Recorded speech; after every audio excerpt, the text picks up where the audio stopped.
ఈరోజు తెలుగుదేశం పార్టీ జాతీయ కార్యాలయంలో తిరుపతికి సంబంధించినటువంటి టీడీపీ అధికార ప్రతినిధి సుధాకర్ రెడ్డి విచారణ కమిటీ ముందు హాజరయ్యారు. అసలు ఏం జరిగింది, ఆయన మాట్లాడారని కొన్ని వీడియోలు కానీ అవన్నీ వస్తూ ఉన్నాయి. దానిపైన ఆయన ఎలాంటి వివరణ క్రమశిక్షణ కమిటీ ముందు చెప్పారో తెలుసుకుందాం.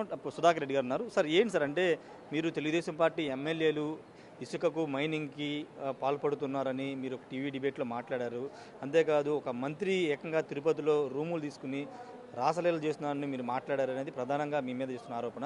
ఈరోజు కమిటీ ముందు హాజరయ్యారు. ఏ అంశాలు చెప్పారు సార్? సార్, ఒక టీవీ లైవ్ డిబేట్లో రాష్ట్రంలో కొంతమంది మంత్రులు అవినీతికి పాల్పడుతున్నారన్న వార్తలు వచ్చిన నేపథ్యంలో చంద్రబాబు నాయుడు గారు కూడా వాళ్ళని కట్టడి చేస్తామని చెప్పిన నేపథ్యంలో ఒక ఛానల్ వాళ్ళు మీలాగా ఒక ప్రశ్న అడిగితే చెప్పాను.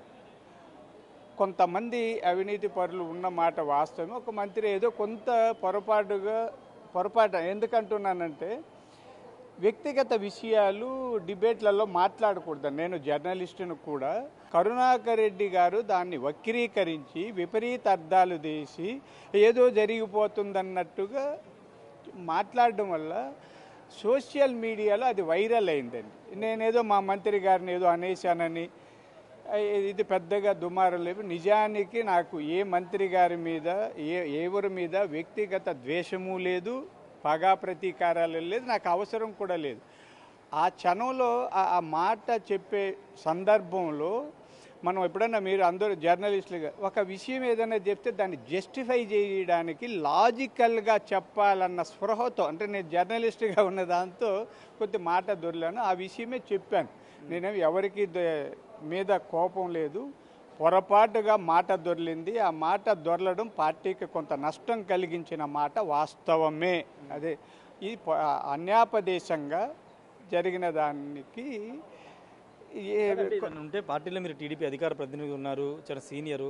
ఏదైనా ఉంటే పార్టీ పెద్దలకు వీళ్ళు చెప్తే బాగుండేది, కానీ ఇలా చెప్పడం వల్ల ప్రతిపక్షాలకు అవకాశం ఇచ్చినట్టుంది. రెండోది పార్టీ పరువుని ఇలా బహిరంగంగా తీసినట్టు అనేది కొంతమంది చేస్తున్నారు. అవునండి, అంటున్నారు పార్టీకి నష్టంగా. నేను చెప్తున్నాను, అంటే ఒక్కొక్కసారి ఏమవుతుందంటే మనసులో గూడు కట్టుకున్న ఆవేదన లేదా కొన్ని కలత చెందుంటామండి. ఎవరమైనా, నేను అతీతుని ఏం కాదు కదా, నాకు ఒక హృదయం ఉంటుంది, మానవత్వం ఉంటుంది, బాధ ఉంటుంది, ఆవేదన ఉంటుంది, ఇవన్నీ ఉంటాయి. ఒక్కొక్కసారి మనం నియంత్రిస్తే కూడా నిలబడకుండా మాటలు దొరుకుతాయండి. అర్థమైందా? పొరపాటేది. అంటే పొరపాటుని ఎందుకంటున్నా అంటే ఒక వ్యక్తిగత జీవితాలకి తొంగి చూడకూడదు. నేనైనా, అంటే నేను కూడా జర్నలిస్ట్. అయితే ఇది జస్టిఫికేషన్ చేయాలనే ఉద్దేశంతో చెప్పాను. పొరపాటు జరిగింది నేను చెప్తున్నా. దాన్ని వైసీపీ వాళ్ళు వాడుకుని, ఇది రాజకీయాల్లో సహజమండి. పాలకపక్షం ఏదన్నా చిన్న దొరికితే ప్రతిపక్షం దాన్ని భూతద్దంలో చూడడం సహజమే. దీనికి ఇంకా చేయి జారిపోయింది, గ్లాసు పగిలిపోయిందని దాన్ని మనం నేను పొరపాటుగా చేయి జారి గ్లాసు పగిలిపోయింది, ఎందుకు పగలగొట్టావు అంటే పగిలిపోయింది, దాన్ని తోసిపోసేయాల్సిందే. ఏం చేస్తాం? అరుస్తుంటారు వాళ్ళు, అరుచుకొని. అయితే మీరు ఎందుకు అసంతృప్తిగా ఉన్నారు? నామినేటెడ్ పదవిని ఆశించారా, లేకపోతే ఎందుకు ఈ అసంతృప్తి ఏంటి కారణం? నేను మీకు సరదాగా చెప్తాను. నాకు నామినేటెడ్ పదవి ఇవ్వాలి, నేను ఎప్పుడూ అడగలేదండి. మీకు వాస్తవం చెప్తా బ్రదర్. నాకు 70 ఏళ్ళ వయసు. నేను ఇప్పుడు కాదండి, కాంగ్రెస్ పార్టీలో యూత్ కాంగ్రెస్ స్టేట్ జనరల్ సెక్రటరీగా 10 ఏళ్ళు చేశాను. సేవాదళ చైర్మన్ చేశాను. జనతా పార్టీలో స్టేట్ జనరల్ సెక్రటరీ. నేను ఈరోజు కాదు, నేను ఇంటర్మీడియట్ నుంచి రాష్ట్ర స్థాయి నాయకుడిని. నాకు నామినేటెడ్ పదవి ఎంత ఇస్తారంటే నామినేటెడ్ పెద్ద పేరున్న సైకాలజీ. నా దగ్గర కౌన్సిలింగ్ చేస్తే నామినేటెడ్ పదవుల చైర్మన్ల కంటే 4 రెట్లు. మీకు వాస్తవం చెప్తారు. రోజుకు 25,000 తీసుకుంటా ట్రైనింగ్ ప్రోగ్రామ్ ఇస్తే.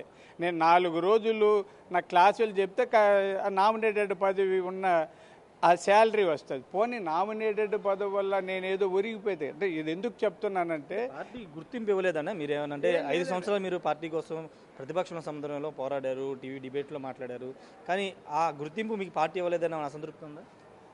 గుర్తింపు ఇవ్వడం ఇదే కదండి, రాష్ట్ర అధికార ప్రతినిధిగా పెట్టడమే గుర్తింపు. నేను చంద్రబాబు గారికి, అంటే ఊరికే చెప్తాను, నేను 20 ఏళ్ళుగా సైకాలజిస్ట్గా ఉన్న వ్యక్తిని చంద్రబాబు నాయుడు గారు పిలిచి ఇచ్చారు. ఓకే. నాకు ఆ గుర్తింపు ఇచ్చింది చంద్రబాబు నాయుడు గారి పార్టీనే గుర్తింపించింది. ఇప్పుడు కూడా నేను అధికార ప్రతినిధిగా ఉన్నంటే పార్టీ నన్ను గుర్తించడమే కదా, నాకు అసంతృప్తి ఏముంది, నాకు ఇంకేమీ ఆశ కూడా లేదండి. మీకు చెప్తా, నేనేం నామినేటెడ్ పదవులు లేదా ఇంకొక పదవులు ఆశించడం లేదు, నాకు అసంతృప్తి లేదు. నేను ఇప్పుడు కాదండి, నేను మర్రి చెన్నారెడ్డి గారు ముఖ్యమంత్రిగా ఉన్నప్పుడు, కోట్ల విజయభాస్కర్ రెడ్డి గారు ఉన్నప్పుడు, పివి నరసింహరావు గారు ప్రధానిగా ఉన్నప్పుడు వాళ్ళతో అరగంట అంటే మళ్ళీ గంటల తరబడి మాట్లాడగలిగే అవకాశాలు ఉన్నప్పుడు కూడా నేను నామినేటెడ్ పదవులు అడగలేదు. నేను ఎప్పుడు అడగనండి. ఇది కూడా అవసరం కాబట్టి జగన్మోహన్ రెడ్డి గారి పరిపాలనను ఎదిరించి మాట్లాడే దమ్మున్న వాళ్ళు కొంత, ఎందుకంటే మీకు తెలుసు కదా చాలా క్రిమినల్స్ వాళ్ళు, నేను కూడా అక్కడి నుంచి వచ్చిన వాడినే కాబట్టి ధైర్యంగా నిలబడి మాట్లాడాను తప్ప నాకు పదవుల మీద దీని మీద వ్యామోహం లేదు, నాకు అవసరం కూడా లేదు. నేను వెల్ ఎస్టాబ్లిష్డ్ ఫ్యామిలీ నుంచి వచ్చాను, పుట్టుకతో సంపన్నుణ్ణి. నేను ఎక్కడ అక్రమంగా ఒక పైసా సంపాదించాలని కూడా ఉండదు. నాకు 12 డిగ్రీలు ఉన్నాయి. మా అబ్బాయి కూడా మీ మీద వేటు వేస్తారని ఒక ప్రచారం జరిగింది. ఈరోజు కమిటీ సభ్యులు ఏం చెప్పారు? మీ వివరణకు వాళ్ళు సంతృప్తి చెందారు? వేటుగాళ్ళకి చెప్తున్నా, ఈ వేట్లు పోట్లు వద్దని. నేను పోటుగాన్ని ఆ వేటుగాళ్ళకి చెప్తున్నా.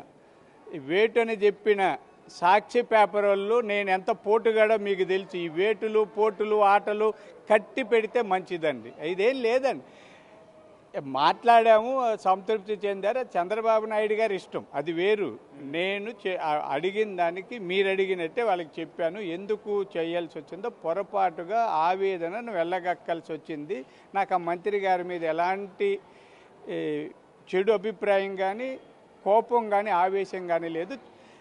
ఆవేదనతో మాట దొరిలు ఉండకూడదు. అంటే నేను ఇప్పుడు జర్నలిస్ట్గా, ఎందుకంటే వ్యక్తిగత జీవితాల్లోకి తొంగి చూడకూడదండి.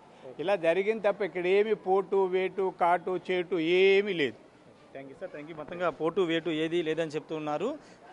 మాట దొర్లింది, ఆ మాట దొర్లిన కారణంగా దొరలడం కరెక్ట్ కాదని కమిటీ సభ్యుల ముందు చెప్పాను. ఎన్నో సంవత్సరాలుగా జర్నలిస్ట్గా, సైకియాట్రిస్ట్గా, రాజకీయ నాయకుడు ఉన్నా ఇలాంటివి ఎప్పుడూ ఫేస్ చేయలేదు.